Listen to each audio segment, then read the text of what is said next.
Let's continue our discussion. So, you had your coffee and you are all ready for the final stretch of our discussion. I would like to start with a beautiful picture or a beautiful slide. This provides the best characteristics of what many spoke about. So many said that we could increase effectiveness. And here we compare high-quality public services compared to other European countries' data of 2015 percentage of GDP. So this comparison is quite objective. And Eurostat data, so these are Eurostat data, so there should be no methodological differences in data collection. So we see that the majority of sectors in Latvia spend more or less the same as the rest of the EU. In percentage compare of GDP, the greatest difference in social protection, we spend much less. We spend much less for healthcare compared to other European countries of our public expenses. De facto, we have a model that healthcare services it has combined financing. If the state is not financing it, then people come with their own money, and this brings a number of negative consequences. Where do we spend more than average in the EU? That's education, culture. We have slightly more with respect to homes and also utilities. These are apparently local government projects, municipal projects which are funded by EU funds. Probably in the future this no longer will be possible. But we are all interested in general public services. So these are civil servants. So all important things which are linked to representing the country in general. And here we spend slightly less than on average in the EU. However, if we compare this to the general expenditure, then we see that Latvia spends approximately 37% of GDP. And that's a rather low level. We're a bit better than Romania and Lithuania. And also Ireland. Ireland spends less. Switzerland is also spending less, while Switzerland is not an EU member state. Well, if anyone would say that we should somehow follow the example of other countries, we should really consider whether we are able to do so, because currently those plans that relate to tax reform are not aimed at increasing resources that could cover the common needs.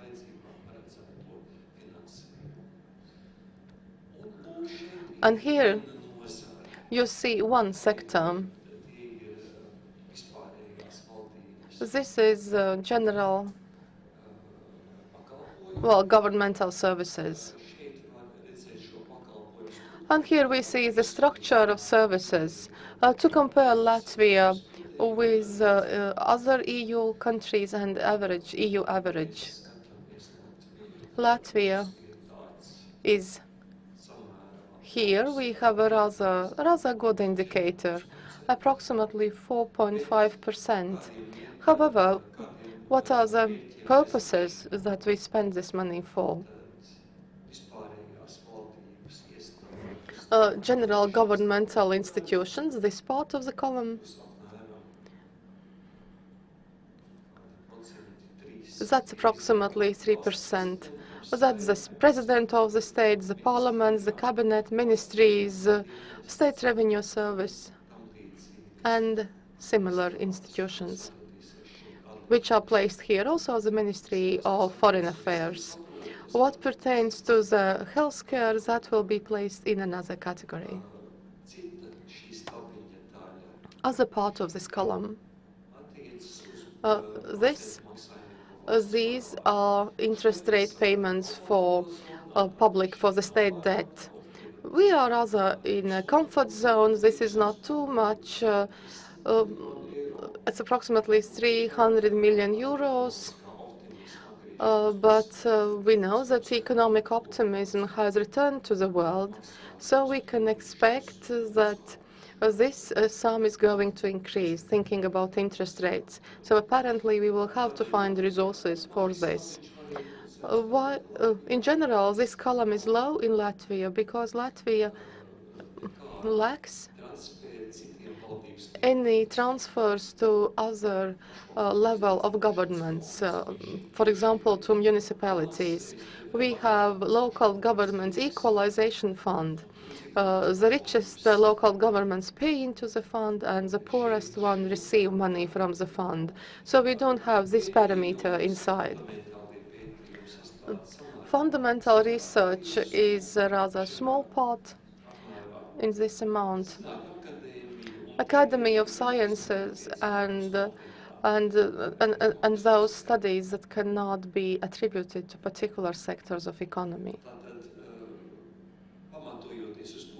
So on the basis of what we were discussing here, we might consider that we have certain reserves, but we cannot say that we would have huge expenses linked to maintaining, supporting state apparatus.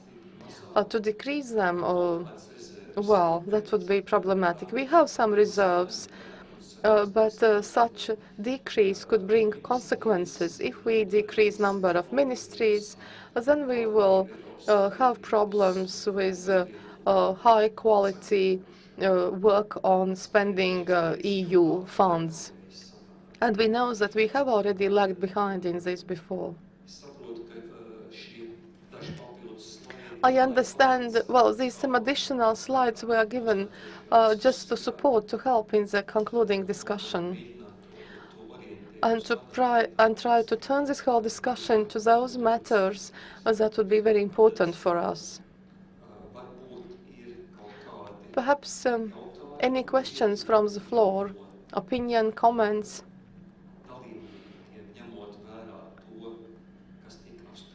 On the basis of what we discussed. Perhaps let's start with questions. And then we will move to opinions, and then we will give the final concluding word to all our panelists. Questions? Are there any questions? No questions, but opinions. Thank you. I will move to the front. Thank you, Mr. Platters, for moderating this event, and also representative office of the Commission for this event.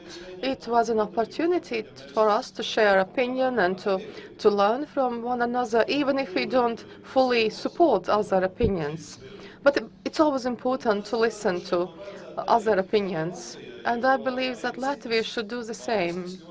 Other countries have also very carefully worked on improving their sustainability on competitiveness, but in difference to other countries, Latvia has had not that much of time to polish the skills. One of the arguments for joining OECD was the possibility to take over this good international experience. And here we have the possibility to take over, to implement what is proposed to us by the European Commission.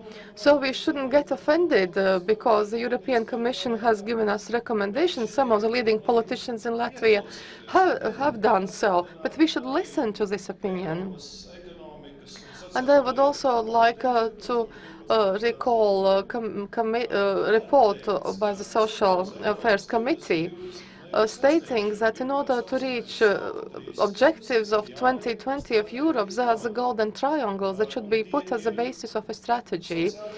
These are social services, healthcare services, and education.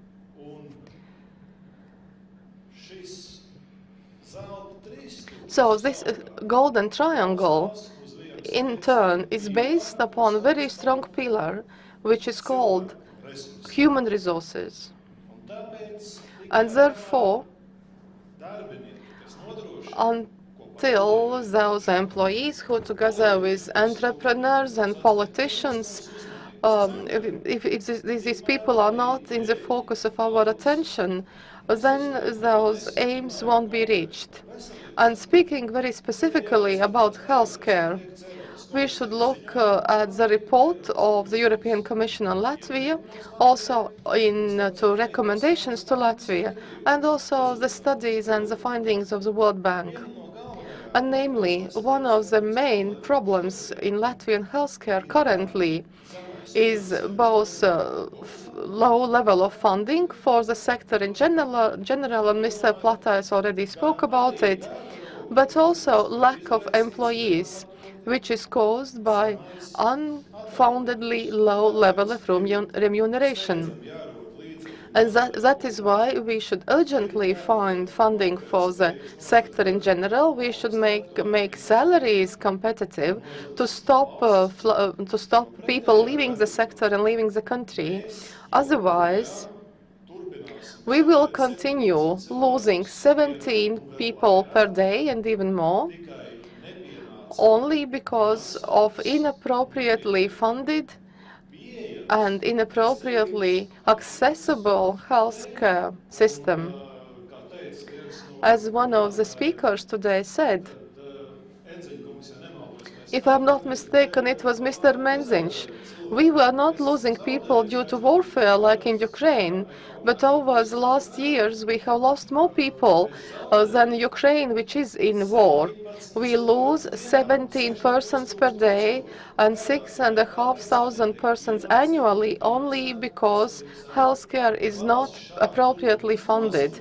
And if the state continues bleeding like that, we can draw whatever lines we want. All these lines lead to the cemetery.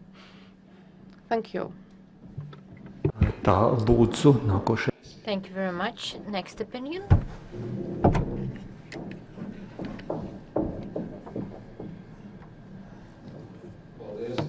Thank you. I'd like to thank Mr. Platais and the European House for this wonderful discussion.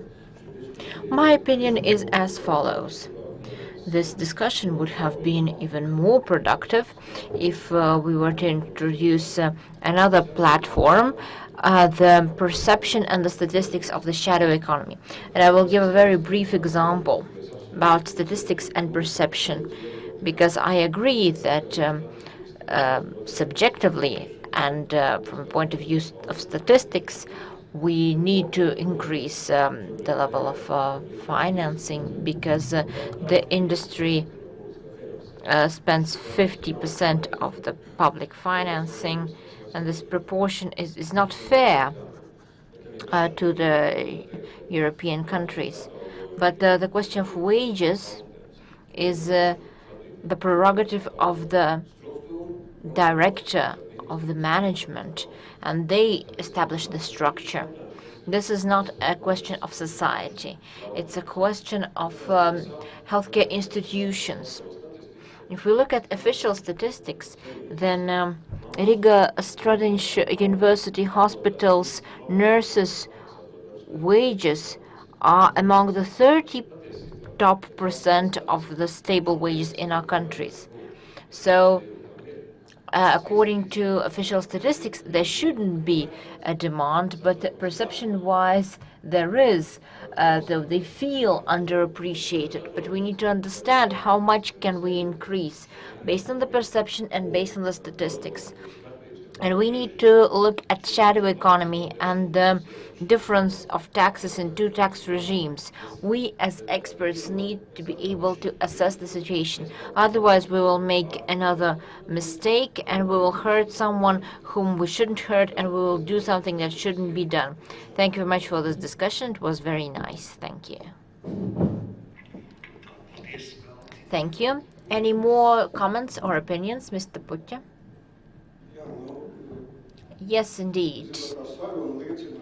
This conversation showcased the fact that almost all speakers agree that we need to get to a high level of productivity, and this high level of productivity should be achieved in the public and the private sector. because the sector of state governance, public governance, is too expansive and it should be more productive and smaller. This compactness would lead to productivity, and the same is true for the private sector. So the question is, where should we go? Should we try to fight poverty with different allowances, increasing allowances for the poor? Then there is an effect of indirect stimulation of low-wage economy. And if we stimulate low-wage economy, then we'll pay less to the teachers, to different other categories of professions, because we think that we need more jobs.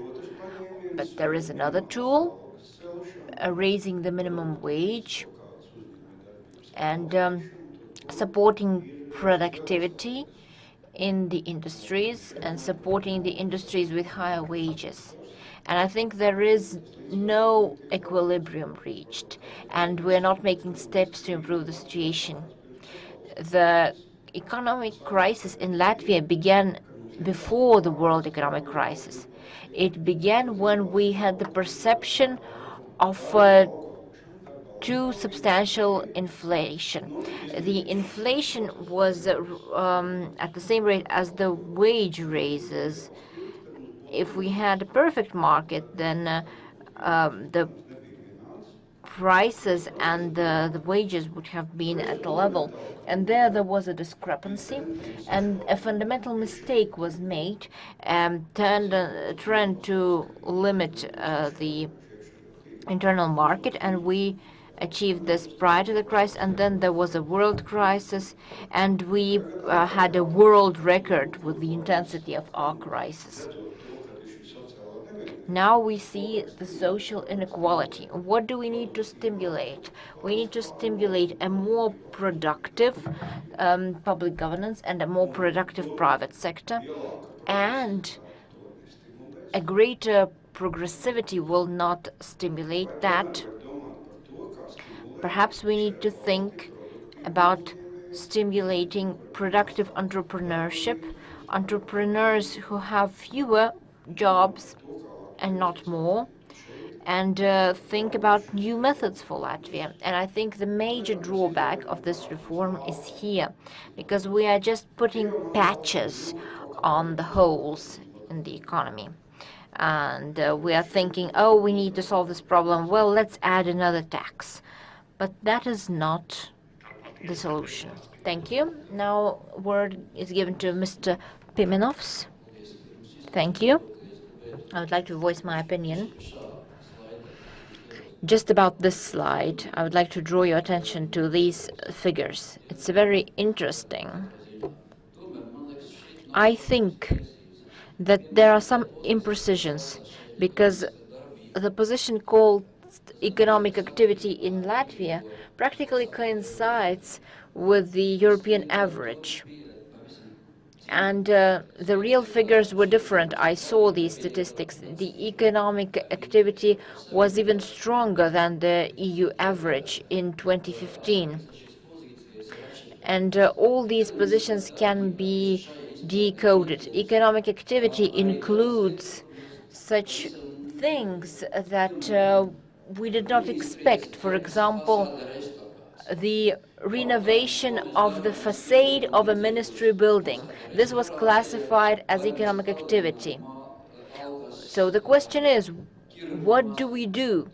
Do we renovate the facade of a ministry building, or we increase the wages for nurses? So if we don't look at the suppositions, at what is hidden behind these figures, then we may arrive at erroneous conclusions. It was very useful to listen to your presentation, but I think that we are veering off the main topic of our conference, fiscal sustainability and the public sector. A lot of politicians in Latvia grinned their teeth when they talk about state-owned companies, companies that are fully or in part owned by the state, such as LMT, Lat Telecom, Latvian Forest, and so on. They think that this is a burden on the economy, and they think that if we privatize all these companies, everything will be magically fine and we will arrive at universal well-being for everyone. I highly doubt that. We need to steer this matter in the right direction. In what moment does the management of the market become maiming of the market? Because, for example, such factories as the VEF factory or other factories could be renovated, but we don't do that. At the same time, we channel comparable amounts of funding in the renewal of the National Library or something else that is considered as permissible costs by the general European consensus. But Samsung and Volkswagen began their operations with huge state support to their activity. Little by little, the state sold them in full or in part, and they keep being the leading force in their national economies.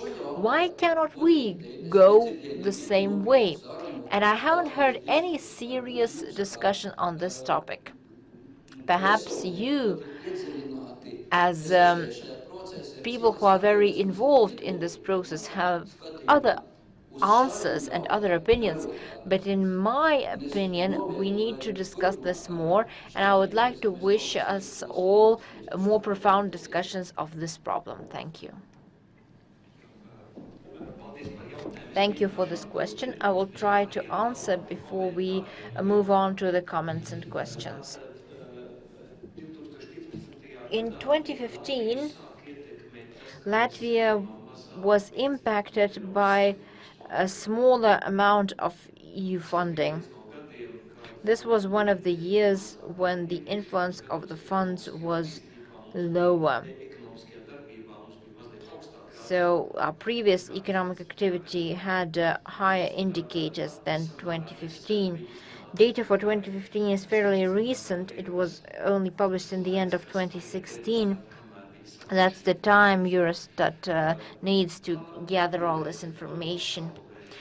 The experience that the world has in regards to getting governments involved in commercial activity is not as positive as for the private sector. Latvian state has invested in entrepreneurship. One recent example is Air Baltic. The state invested additional capital in a company that is operating well, that was having a crisis with one capitalization, and now there was another capitalization, not to save them, but to increase their opportunities, and they are a very serious company with potential to work very successfully in the Baltic region. Should the Latvian government keep up this practice that was in force in 1920s, 1930s, 1940s, when there were very energetic investments in economic activity? That is very hard to say. In regards to that, there are EU laws that limit state support to business activity, and the government needs to take these guidelines into account.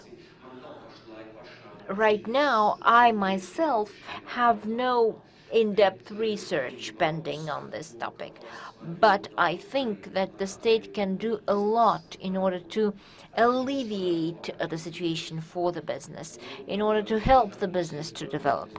And in the framework of this support, we'd get subsequent influx in the budget and the improvement of the economic structure as a whole.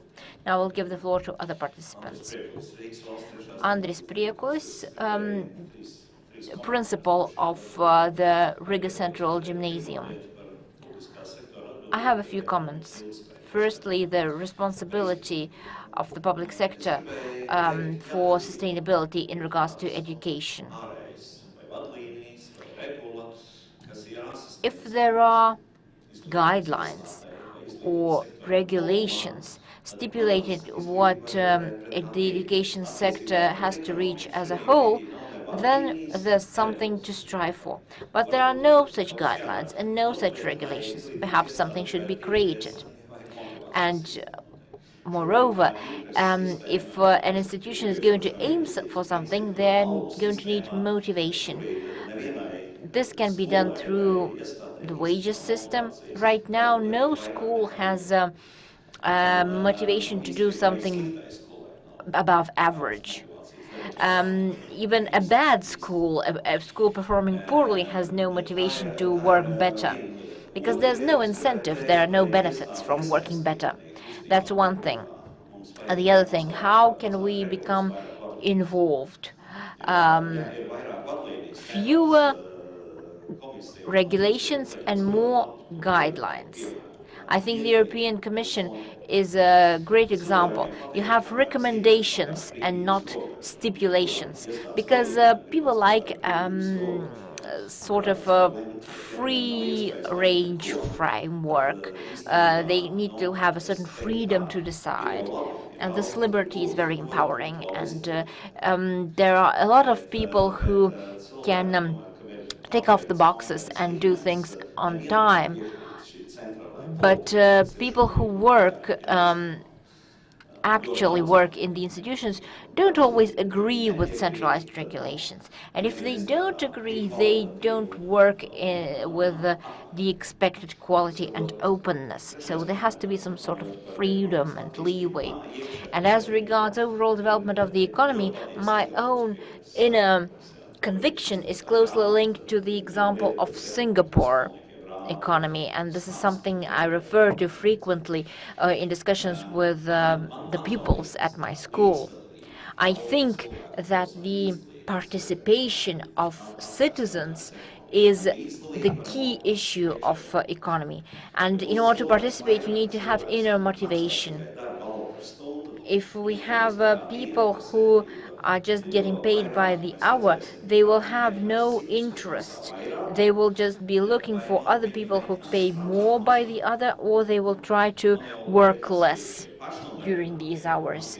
And I think these self-employed people and small enterprises, the examples that we have, are the good start. You should try to let these people stay afloat. Don't kill self-employed. Don't kill off the small enterprises. Junior achievement is one of the stimulus programs for young entrepreneurs and young workers in our country, and a lot has been invested.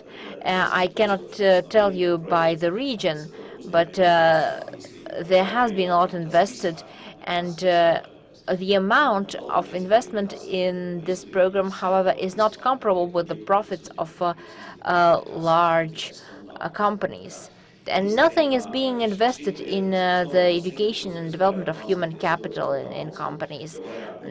Everything just goes to the hourly wage. This is not the smart way. I think some tax advantages that would stimulate investments in human capital and education would help people get more involved in exports, for example, and they would be ready to invest in development more. Thank you, Mr. Austers. I'll begin with a very simple question to the researchers. Who funded your study? It's a program, Sustino, and it's a state-funded research program. That's the Ministry of Education, in fact.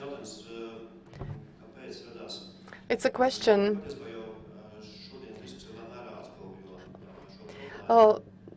The whole discussion reflected this problem today. And companies and also entrepreneurs, institutions and associations analyze very carefully what should be done to make companies more satisfied and so on. But whenever we have such social researchers, then the funding comes from a state program, or this could be World Bank research or some other social democratic financing. And this seems to me a problem because it is important. It would be important for companies that would also see the link between a healthy and well-educated person and their potential of growth, their own individual and that of the state. We have a gap here. Companies are talking about one thing and others just sing along. And we should have more in-depth analysis. Why? When we have so many evidence and proofs that we have very high inequality level in Latvia, and there are groups of persons whose financial status has not improved compared to the end of 1980s when Latvia was part of the Soviet Union. So the question is why these problems are not dealt with. It's also a question of election system, how some groups of persons implement their interests on a national scale. And I don't think that Latvia should be compared to Singapore. Singapore is not a nation state, and Singapore is not investing in culture and in language. In our case, it is essential. It is the core for us, and we have to take this into account. So how to organize entrepreneurship correctly in this situation, it differs. And also the global experience shows that there are different forms of capitalism. In fact, each country has capitalism of its own, and which is being realized with some sort of peculiar features. We cannot compare Germany to the United Kingdom or to some Nordic countries that have regulated capitalism. In those countries, people have very high social guarantees, so people can specialize. For example, in Latvia, a high level or engineer of high level of specialization, he is really under risk that if his company goes bankrupt in Latvia, for example, in aviation, then this engineer will be forced to emigrate. And that's a huge problem. Social protection, also that people cannot afford to specialize.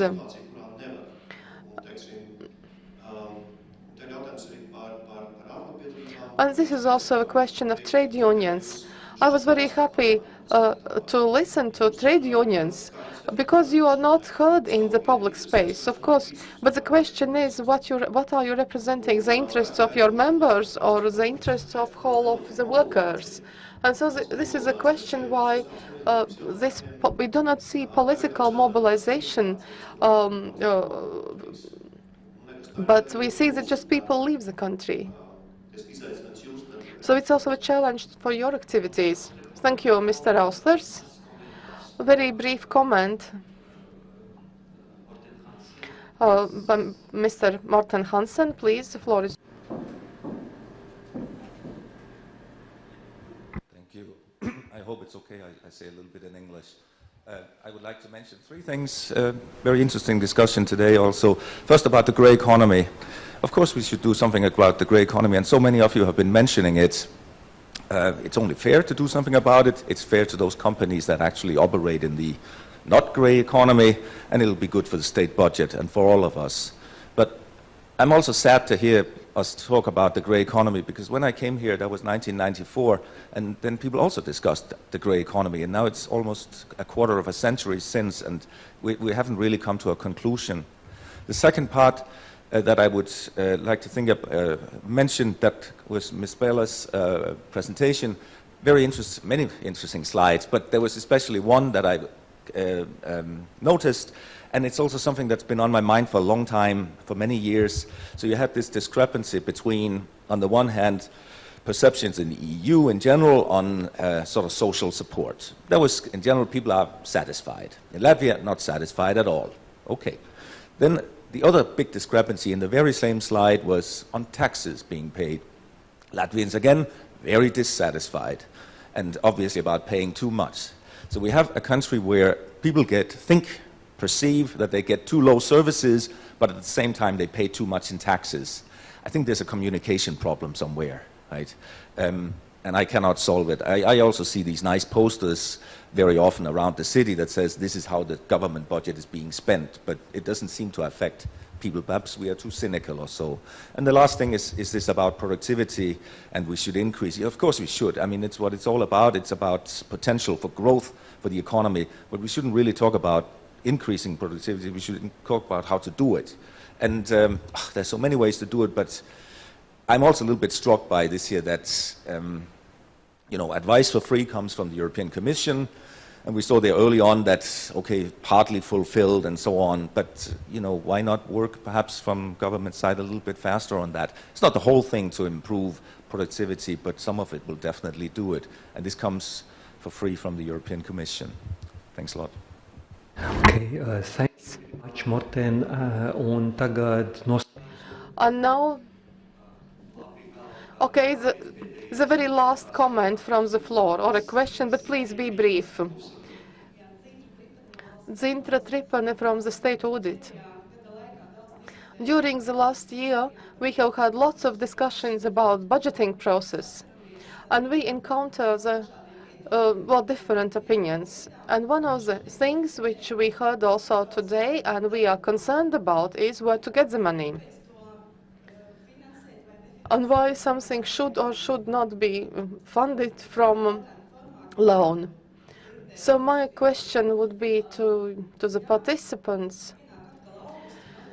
If we get to August again and we have so many priority measures that the politicians would want to fund, what would be your arguments why this should not be done, especially as it is always done by using borrowed resources? I will try to provide an answer, and I will try also to, I will try to conclude this all. But before that, I would like to ask all our panel members to give their final concluding comments. Researchers, Sustino. We've had so many questions, and I would like to comment upon, but it's very difficult to take a strategic decision what should be priority. Perhaps to begin with, about inequality, why do we have this inequality question? Well, we know that companies have interests of their own, entrepreneurs have their own interests, and social researchers perhaps is the group which is protecting also the interests of the vulnerable social groups, and perhaps it would be worth it to sit down at one and the same table more often. But one of the key words here is solidarity. Perhaps the Soviet period has spoiled the perception of what exactly solidarity means and what it should look like, because sometimes people get some kind of communist slogans as the first association when they hear the word solidarity. But we should speak about solidarity as a European value, which is relevant now, and also financing of healthcare is based on this, that those who are healthy pay more for those who are ill, because we can never know when the healthy person can become ill. And also the whole social system is based upon this, that those capable for work pay for those who are either above or below the working age. And it all changes during a person's life cycle. Perhaps in Latvia, we should perhaps work with well-to-do and educated social groups to really educate them in order for them to understand what normal solidarity means. And this is one of the risks that's identified in studies. The better earnings people have, the higher education, the less they understand that this principle of sharing. And the second point about economic reform, I agree to what Mr. Edzinch said. We need a long-term vision and also stable points of reference. Perhaps we indeed should sit down at a table, all of us, and have more social partners involved. We need a strategic decision. Perhaps for the first 3 years, we should try to heat up economy and decrease personal income pact for everybody. And then later, we might start decreasing equality, or the other way around. Apparently, there are no reforms in the world that could achieve two purposes at once, to reduce equality and to support entrepreneurship. Apparently, the government must make a strategic choice and set the priority, but also think about long-term solutions. So apparently, we are going to have many discussions ahead of us. I will add about international models and examples and choice of these. It is possible that we haven't really examined and understood in which countries we see some models that we would like to follow or we could follow, because we have our own peculiarities of our demographic situation and culture. We just cannot move easily to Southeast Asia.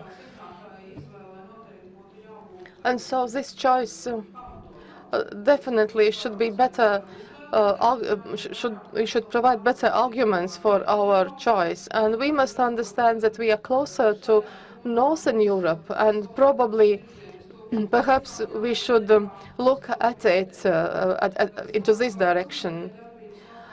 For supporting business activities, I support that we should support companies that are able to export and are productive.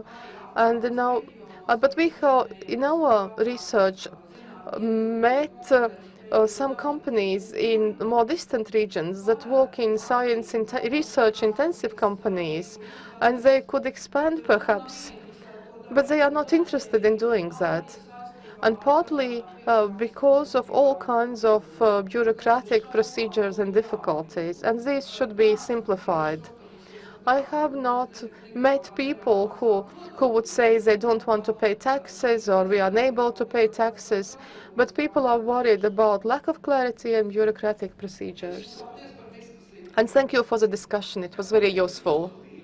Thank you for your participation, and now Martin Čaboliņš for concluding comments. We were discussing lots of topics, and it's even difficult to choose. It's rather difficult to choose one, the most important one. But I am an economist, and our vision is that for the coming 2 or 3 years, we have very good. We've got a very good chance for good growth, and in this time we could implement reforms. We could do this proactively by using this fact that the economy is growing, budget revenue increasing. Afterwards, the situation is going to become more difficult, not only because of funds, of EU funds, but also because of this demographic situation will influence economy. And objectively, we don't know how it's going to look like. No country comparable to Latvia has gone through such demographic situation. So both the state and the private business will have to adapt. The state alone won't be able to mitigate it. But talking about public governance, I really liked Mr. Hansen's presentation with respect to it. That in state institutions, managers and heads of institutions lack clearly defined key performance indicators and objectives to be met. And we keep talking about it, but I would like to know whether a Secretary of State or the head of an institution has seen such very measurable results set for them. And if something is not measured, then no one is going to do that, and we stop at this. Why is that important? We saw how much we spend on public services. It was neither too much nor too little. But I would say that with the demographic challenges that we are going to meet, we cannot use European average. We should be as effective as possible in public administration. This is where we can find some resources. and that would not be too painful for us. But of course, everything is relative. So this direction is important. And also, we should not forget that there are no easy tools in economic development just to have some instant results. We know all those basic problems: insolvency system, court system. Perhaps this applies also to lack of trust in the state, not trusting that resources are spending effectively. It all sums up. It all is interconnected. And also combating grey economy, the work of the State Revenue Service. You just cannot find an easy, simple solution to this. We see that the new head of the State Revenue Service is doing a lot, and she's more responsive to companies. She's interested in the problems that companies have.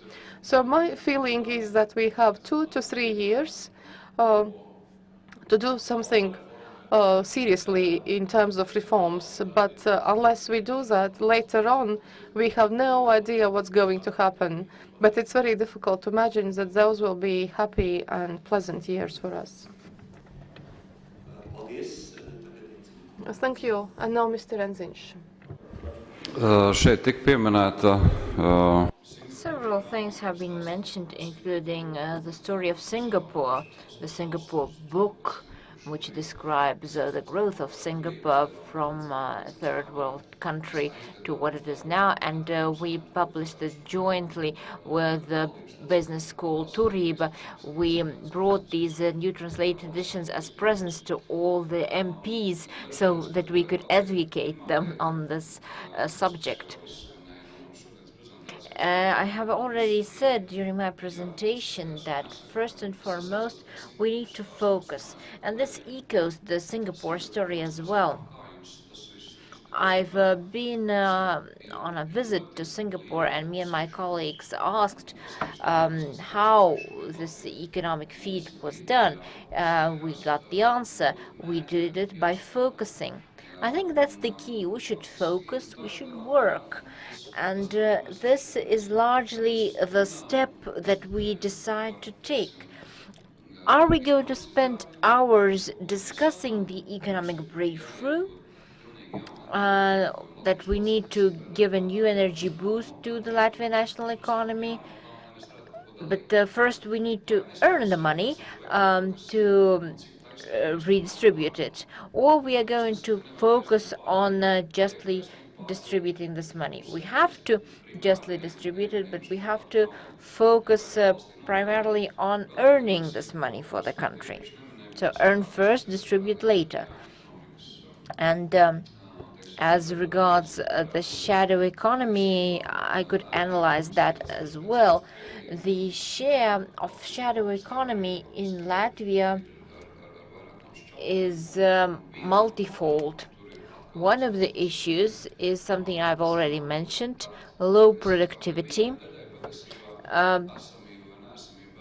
For one fraction of the population, it is unimportant whether they receive their salary in the shadow zone or legally. There's no impact. And another problem is the collective agreements and general agreements. If a company earns money and they pay taxes and they see that these taxes are not being spent reasonably, this is very demotivating. Moreover, speaking about public governance, if an entrepreneur is in such a situation that they are unjustly pursued by an institution, and this is something that happens quite frequently, these problems with a particular state institutions create a very demotivating atmosphere for business. So every person, every businessman, every official has to focus and go for the target set.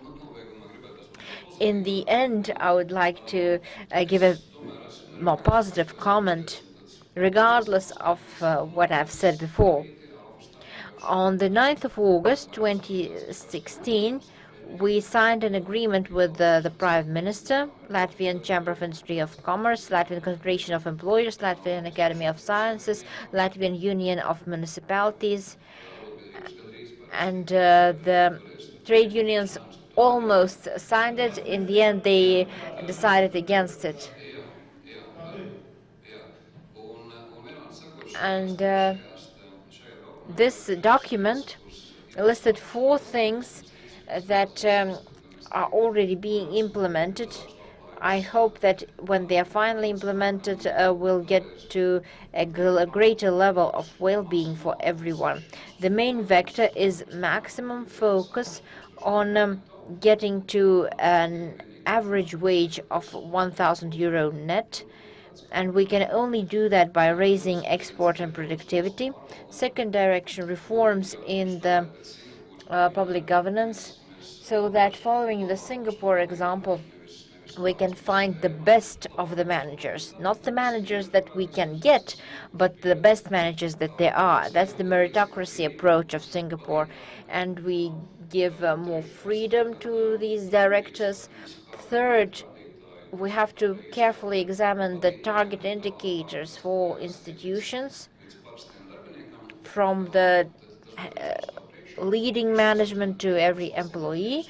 Reforms in the state revenue service. I think we have found a good head of the state revenue service. We started the reforms. The new strategy is coming into being, and I'm very hopeful in regards to development. And the fourth thing we'd agree upon, we have to develop a new policy strategy. We've agreed upon the 1st of April. That deadline has passed, but the main guidelines have been approved, at least. I hope that this policy strategy is going to be approved in the Parliament soon enough and will be implemented as a law. If we succeed with that, we will really live better. And as Jānis Stradiņš, a member of the Academy of Sciences, has said in one of the discussions, what we need right now is affluence. We need to focus on generating affluence. Thank you very much. And now we give the floor to the trade unions. Thank you. Yes, trade unions are for democracy. Right now in Geneva, there's a session of the International Workers' Organization, and trade unions and different organizations discuss the opportunities for balancing the 3 interested parties' interests. So we put such an accent on collective agreements and general agreements in context of that. A general agreement has been created in healthcare between Mr. Kers and the ministry. The general agreement in railway has been signed. So we need to find an equilibrium between capital and workforce, because the biggest inequality is between capital and workforce. I don't think anyone is going to doubt that. I thank all the participants of the discussion. I think that unfortunately our participation in the Eurozone is a certain limiting factor, because it limits the debt. We cannot use devaluation, because we have taken a bigger loan than we should. So we need to follow the red line, and in order to satisfy our own needs, we can borrow only a certain amount of money. It's a position of great responsibility, not something that the Estonians have, that they choose to do. They've chosen to take no loans, do not borrow money, and they only live within their means.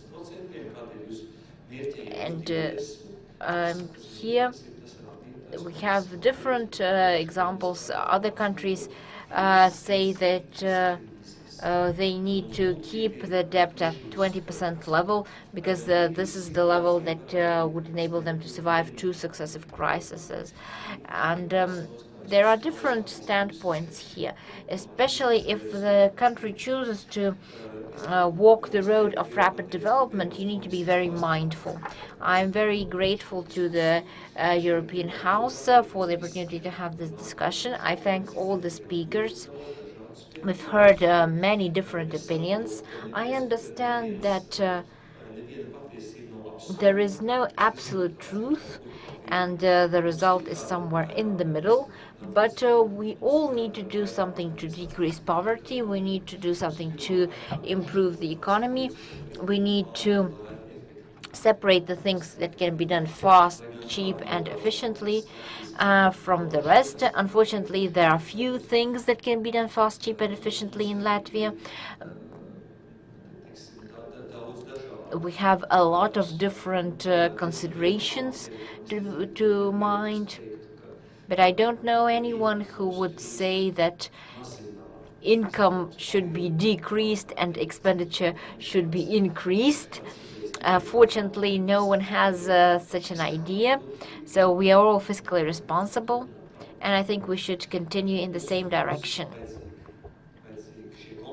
We will need to make compromises in such a way that would enable our country to develop in a responsible, socially responsible, economically efficient way, so that we can move on forward. We can pay our doctors, medical professionals, so that they get the remuneration that corresponds to the market situation, and so that we can cover all our urgent needs. Thank you very much for the participation. I hope that the video will be available, and we'll be able to re-watch the course of the discussion if needed. And hopefully afterwards we'll be able to formulate the takeaway message and analysis for future policies. Thank you. Have a nice day.